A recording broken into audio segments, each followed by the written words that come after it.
வாங்க வீடியோக்குள்ள போலாம். 3 பொருள் வச்சு எப்படி ஈஸியா ஸ்வீட் போண்டா செய்யறதுன்னு பார்க்கலாம். அதுக்கு நம்ம 1 1/2 கப்பு கோதுமை மாவு எடுத்து ஒரு பவுல்ல போட்டு வச்சுக்கணும். அதுக்கப்புறம் மீடியம் சைஸ் பனானா வந்து 2 ஆட் பண்ணிக்கணும். பனானா ஆட் பண்ணா தான் நல்லா ஸ்மூத்தா நம்மளுக்கு கிடைக்கும். அதுக்கப்புறம் சுகர் ஆட் பண்ணிக்கணும். அவ்வளோதான். இது 3 பொருள் மட்டும் போட்டு நல்லா நம்ம அத மிக்ஸ் பண்ணிக்கணும். லைட்டா இடையில வாட்டர் கொஞ்சம் கொஞ்சமா சேர்த்தி நல்லா மிக்ஸ் பண்ணிக்கணும். ரொம்ப தண்ணியாட்டமும் ஆகக்கூடாது. ரொம்ப கெட்டியாவும் ஆகக்கூடாது. ஓரளவுக்கு மீடியமா கெட்டியான இப்போ அரிசி மாவு நம்ம இட்லி ஊத்துறதுக்கு முன்னாடி கெட்டியா இருக்கும்ல, அந்த மாரி ஒரு பதத்துக்கு நம்ம வந்து கொண்டு வந்துரணும். நல்லா பெசஞ்சு விட்டு ஃபுல்லா நல்லா மிக்ஸ் ஆகி வரணும். அது வரைக்கும் நம்ம நல்லா மிக்ஸ் பண்ணிக்கணும்.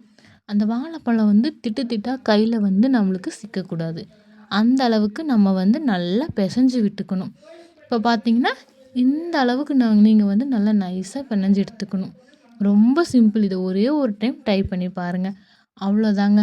இந்த 3 பொருள் மட்டும் வச்சு நல்லா பெசஞ்சு எடுத்துட்டு, அடுப்பு பத்த வச்சு ஒரு கடாய வச்சு, அதில ஆயில விட்டுறணும். நல்லா ஆயில் கொதிக்கும்போது, நல்லா வெந்துருச்சுன்னு தெரியும்போது, நம்ம இப்போ எடுத்து வச்சிருக்கிற போண்டாவ வந்து நம்ம ஒவ்வொன்னா போடணும். இப்போ நல்லா எண்ணெய் சூடாயிருச்சு. அதுக்கப்புறம் நம்ம இப்படி கையில எடுத்து ஒவ்வொன்னா தள்ளி தள்ளி போடணும். நம்ம ஸ்பூன்ல போட்டோம்னா அவ்வளோக்கா நல்லா வராது. ஒவ்வொரு டைமும் உங்களுக்கு பிடிச்சிருந்தா ஸ்பூன்ல கூட போட்டுக்கலாம். எண்ணெயில கை வைக்க பயமா இருக்குன்னா. அவ்வளோதாங்க. வேற எந்த வேலையுமே இல்லைங்க. உங்களுக்கு அந்த மணம் வேணும்னா ஏலக்காய் கூட நீங்க போட்டுக்கலாம். அவ்வளோதான். இத வந்து நம்ம எண்ணெயில போட்டு பொரிச்சு எடுத்துட்டோம்னா, சிம்பிள். வெறும் 3 பொருள் தான். வீட்ல இருக்கிற 3 பொருள் தான்.